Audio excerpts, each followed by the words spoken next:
Hi, everybody. We're here with Melanie and Ciro at Goldie's in Naples. And we're continuing our series on collaboration and just trying to help out all the business owners out there. So Melanie and Ciro, thanks for joining us today for a little bit of information in how to operate in what I'm calling the COVID economy. And sometimes I don't want to call it that, but it's kind of a catchy little name. So tell us a little bit about you, if you would. I know that's a surprise question, but how long have you been in business? Tell us how you got started. So Goldie's, I've been here for, this is our 21st year that we're coming up on. August will start our 21st year. I've been in the restaurant business my whole life. We had a restaurant, Nona Maria's, here in Naples off of Wiggins Pass. We had that in the early 90s. We had another restaurant up in Cape Coral. Sorry about all the background noise. Hey, you're working. Yeah. And I ended up coming here in 1999, and Melanie's been here since 2006, and we're, just. Gosh, guys, time flies. Yeah. All right, let's get into the meat of this thing here. So give me a little bit of a blow-by-blow. In March, we all got hit like a ton of bricks. When did you first hear about COVID? And, tell me your story about these last couple of months. Okay, well, we started hearing about it in January. Like, that's when the first reports from Wuhan were coming out, and we kind of really didn't think anything of it. We thought, this is just something else going on somewhere else, not in the U.S. It's not going to come here. Right. Then we ended up having our best month of February ever in 21 years. Best month of February, best week, best day, best month. Oh my gosh. End of February, we hit all these milestones. After so many years, we're still growing, and it's amazing. And then March started, and we started to notice it just going down the first week. And then the second week of March, it was the bottom fell out. And we went from our top day, we hit 800 covers in one day, and we went to 300. Wow. And now you guys, what are your hours? Because that's a short period of time. Right. So we're open 6 days a week, Monday through Saturday, and it's 7 a.m. to 3 p.m. 3 p.m. Okay. That's a lot of business. Yeah. All right. So, and we do a lot of delivery, a lot of takeout, and all that, and combined. And the dining room was full, all the time. And then it just went to nothing. And it was just a shock. We were kind of like, okay, what are we going to do? And I think that being given the orders to shut down was now, when did you get that order? It was something I never thought I would hear. You're shut down. And you hear that when businesses are doing something wrong, not when businesses are doing something right. And those words, I think, were the scariest thing we've ever heard, you have to close the inside of your restaurant. During season, in the midst of season, amidst our busiest month of our entire 20 years being in business. Wow. Yeah. And when was that? Was that near the end of March, or was that mid-March? Yeah, when the closing, when we were notified that we couldn't do dine-in, it was right around the 20th of March, right around there, 25th. In that week, we were notified that we were only allowed to do takeout on delivery, which thankfully we already do that. So it wasn't much of a transition for us. It was adjusting the crew, and we had to, lay off a couple people. You know what? A lot of our workers have been here for years and years, and they understood. And everybody rotated, and I started making waitresses, delivery drivers, and we just kept, we started promoting the delivery, best as we could. So whatever we were dealt with, we were trying to handle. So. Right. So tell me a little bit about what it was like to go through April and May.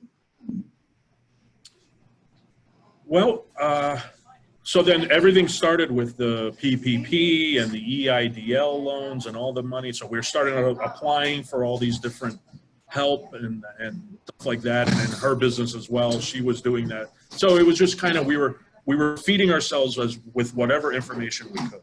And as April came, the reality really set in that we don't know when we're going to be able to go back. And that's the scariest part. It was like we're watching our dining room be nothing. We're paying rent on 2 stores, and now we're starting to think long term. How long is this going to last? How does that look like in the future? What happens tomorrow, next day? And it was getting foggy, and it was really a difficult conversation that we had to have with ourselves and each other about how this was going to look 6 months down the road. And April came, and we were maintaining doing these 300 people a day, our delivery, and we reached out to all of the food delivery companies, Uber Eats, Grubhub, Bite Squad, DoorDash, and we were engaged with all of them. So thankfully enough, our employees maintained a good spirit, and the customers came in and were so supportive. They were handing us $1,000 checks, $3,000 checks. Oh my word. Staff, and just a guy would come in and tip them $100 a day. He came every day, tipped them $100 a day, and we had a lot of help. People buying gift certificates, stuff like that, just to make sure that we were going to be here tomorrow. And every day was tomorrow. Yeah, literally tomorrow. Yeah.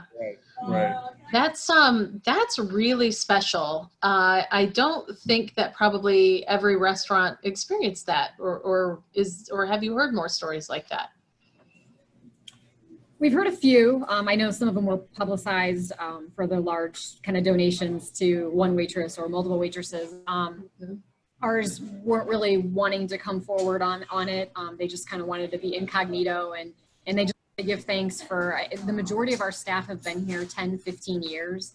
So we don't have a rotating staff. We don't have women and men coming in and out. It's the same people. You come here, you see the same people. They know you by name. They're going to call you by name.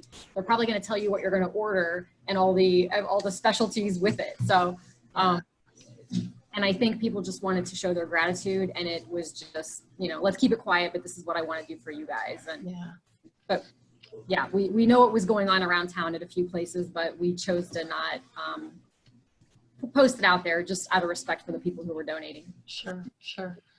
That's what a testament, though, to doing a great job keeping your employees and building those relationships with your community. I mean, that's really something special, because not every restaurant has that. So kudos to you on that.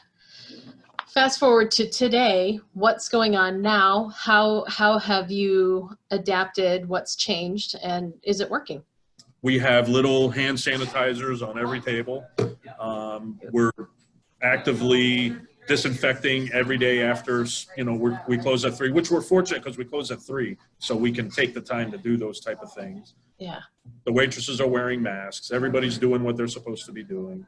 Our takeout and delivery is still cranking really good. And our dining room is doing very well now. And we're actually seeing good numbers right now. So considering because now we have the double whammy. We had COVID come in right at the end of the season. So we lost the busiest months of the season. And then we come into summer, hurricane season, all that. So we have all that to look forward to. And now we're actually we're like, okay, it's not that bad right now, but catching up is the thing. Now we have to catch up, Right. Fortunately, we have a good base of clients, and they're so loyal to us, and we love them. And yes, they love you. I am one of them. I was really planning on being there with you. Melanie and I had discussed the peanut butter fluff earlier, and I'm just really salivating right now just thinking about it. I think, Jessica, when we look back, I remember there was a very gloomy time for us when this first happened, and it was like, oh my gosh, are we going to shut down permanently because we can't pay the bills with this amount. We can't 200 people a day and pay the bills. Do we need to look at shutting down? Do we need to look at downsizing? Do we need to look at it was just, everything was going through our head at that time. And then also it's, oh, by the way, now you have to figure out government documents and figure out where you can get money and how to do it. And so you're trying to research that and run a business that's changed and isn't operating as normal. And I think one of the biggest things for us was our ability to, okay, things are sucky right now. We don't like it. It doesn't feel good, but we have to keep going. We've done this for 20 years. We cannot let this stop us. And, you know, Spirit said, okay, what do we got to do? And one of us has got to sit down and do the research. One of us has to, you know, say, what is this dining room going to look like? And how are the girls going to act? And we had to change so much. And again, reaching out to, you know, the different delivery organizations. Before, we have delivery drivers. We pay 2 drivers normally, but okay, how can we get more deliveries? And it was reaching out to all those agencies and working with our food suppliers on different things to make sure we had the disinfectant and the sanitizing. And right away, that was the first thing we did. We need all this now. It was very, very challenging, very, very hard. And I think for both of us in his 20 years, this is the hardest and worst thing we've ever experienced. And we're coming out of it. We've been through it all. Yeah. I bet. And mind you, Florida, we just came out from a hurricane, but 2 years before that, we were still recovering from that. We had over $100,000 worth of damage from that wasn't, you know, so we were still trying to pick up from that. And then this happened. So it was definitely not good timing. Quite the shock. And I hope we don't have any hurricanes here, because that could be another, you know, challenge. Can you imagine? I'm just super proud that our staff hung on. You know, they could have quit, they could have ran, because we did have to modify their schedules. They didn't try to go elsewhere. They're like, no, we're here, we're with you. We'll do what we got to do. If we got to rotate, if we got to lose 2 days, we'll lose 2 days. And recognizing that some have kids, some don't. And it was just, who needs this the most right now? And awesome. everybody pitched in. So. Yeah. We were presented at one point, we were presented with that doomsday ultimate decision. Are we going to open or are we going to close? And everything broke down to that. And where was the value in staying open or closing? So that was a scary thought. And we both agreed, no, we need to stay open. So we need to come up with a marketing plan, and that's what we need to do, and market our delivery and takeout. And that's what we did. And we're still here. So. Wow. I know you don't have a crystal ball, but what are you thinking? What are you expecting for the rest of the summer and the fall? Well, I wasn't expecting it to be the way it is right now. So it's, you know, it's every day, it's 1 week at a time, 1 month at a time. There still are people here from up north that decided to stay. Yeah. You know, they decided to ride it. They were better off riding it out here. So we're kind of grateful for that. You know, it's unclear. If I had a crystal ball, I'd say, you know what? People are still going to come to Florida. Mm-hmm. This is where they want to be. They don't want to, you know, if they had to pick snow or COVID, they're going to come to Florida. You know, so, in my opinion. Mm-hmm. But, you know, this gave us the opportunity to sit back and look. What is it how do we want our restaurant to be moving forward? Mm-hmm. Do we want to continue to do those big numbers or all that, or do we want to scale it back a little bit and make it a little more managing and stuff like that? So, you know, that is what we were battling with and trying to figure out. And then all of a sudden we end up, you know, doing the numbers we normally do, and we're not at full capacity. So, wow. Well, you know, this fascinates me.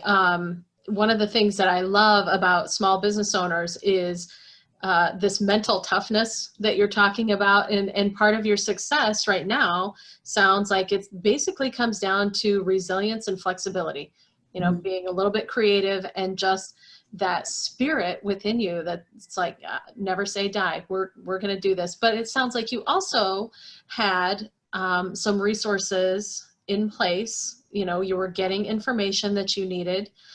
So I think that speaks to some of your processes in the back and your management as well. I don't know if that's trained or if that just comes natural to you, but to have a staff that loves you like that, you know, those are really special things. And that's what's fascinating about business for so many people is, you know, I've just named off 6 or 7 things that, you know, are special, really are special to a small business owner. So very cool. What is your greatest need right now as maybe both, either as individuals or as business owners? What do you need? We were actually kind of talking about this right now. I think one of the biggest challenges for small business, we don't have any other locations. This is our only location. We're fully invested in this place. It's hard for a small business, I think personally, to have a budget for marketing. So, you know, we recognize that marketing is so important. It absolutely is important. And it's trying to be creative of how you can market in different ways, and being considerate of the money that you do have. And so I think the biggest thing that helps us is the Facebook shares, because right now we're not in a position to be spending money on marketing, but liking us on Facebook, sharing our posts on Facebook with friends. That's the way marketing happens organically versus us having to go and spend $5,000 on a marketing campaign with the news or you know. Awesome. Do you prefer a share or a check-in or do you have something that works best? Yeah, specifically, well, number one, liking the page. And I think interactive, I know with Facebook, it's like if you're not active for a period of time, you don't even see the posts anymore. So yes. Anything, staying engaged, sharing when we, you know, share a picture of something that looks really good or commenting. I just think that's so important. It's the things that happen organically, and people trust other people. When somebody says something's good, you typically say, okay, I'm going to give it a try versus walking in blindly. Right. So I think that's our biggest need right now is just doing that, because we're not in a position to be paying. We don't have a budget. We have zero budget now for marketing. Yeah. Because of what's happened. In that spirit, let me just also add, not only is the peanut butter fluff amazing, but so is the open-faced turkey sandwich. It comes with this massive mound of mashed potatoes, and it is so comforting. I may have gained a pound or two through all of this, and I would attribute at least one of them to open-faced turkey sandwiches. What advice would you give restaurant owners, either locally or even nationwide, to help them right now? We've talked about a few things. Is there anything else? Diversify. Okay, what do you mean? So in terms of having into something else, I mean, we were presented with something that nobody thought would ever happen. And to be able to market yourself in that aspect of something else, what can you provide? That's a huge thing. And so do you mean catering and in-house, or do you mean catering and breeding dogs? I don't know what, that was just the first thing. Yeah, definitely the catering aspect of it, trying to branch out into catering, and that's kind of the thing too. You're saying, what, you know, how can the community help? What can you do to support? People think of us as breakfast and lunch. My husband makes an amazing Italian dinner. That's where he came from. That's his history. So, you know, we will do catering, and we love it. And that's actually his specialty, which isn't really being used here. So branching out and reminding people, hey, like, we can do more than just breakfast and lunch. We know how to do more than just that. And he sings. And he sings. And they sing. But I think, yeah, with the diversification, it's definitely, he didn't really used to do much of the catering, doing the boxed lunches for people. One of the things during COVID is, you know, we follow different Facebook groups, and somebody had reached out saying they needed boxed lunches or breakfast in the morning for a company who was trying to help their employees during the COVID period. And we jumped right in and we're like, hey, we'll do this. Let us help you. You know, we can, we've got this. And they chose us, which was amazing. We were so happy because we know that there's so many options here in Collier County. There's so many restaurants. Yeah. So just putting ourselves out there that, yeah, it's not normally what we do, but we can and we can accommodate and we'll make it work. So definitely take out delivery, which now, I think before COVID, a lot of the restaurants didn't do that, or they relied on your Uber Eats, your Grubhub to do it, and not hiring their own delivery drivers. We've always had delivery drivers. That's something we've always done. We were kind of, other than pizza places, you didn't hear about people delivering. So fortunately, we had that under our belt. We knew how to do it. We know the area. We're very well versed in that process. And one of the fastest, I think, in towns of really being in sync and making sure everything's there when, you know, the ketchup's there, the napkins, all the things that go inside of it that you get frustrated when you open it up and you're like, it's missing. Yes, yes. Right. Yeah. It's really So- something. And, this has not happened to me with you guys at all, ever, but it has happened to me many times. I'm planning on eating something in my car and there's no utensil Yes. or there's no napkin, and you just go, okay, Right. and people, the little things matter. That's so They true. do. They Right. do. So true. And I think, and if we, of course we're human and there's times where mistakes are made, we literally will send our driver back out there to fix the problem. So like if that happened where literally just a fork was missing, Yeah. your driver will come here, get the fork and drive it right back. We stop everything. We have to fix that. we have zero tolerance for imperfections. And Yeah.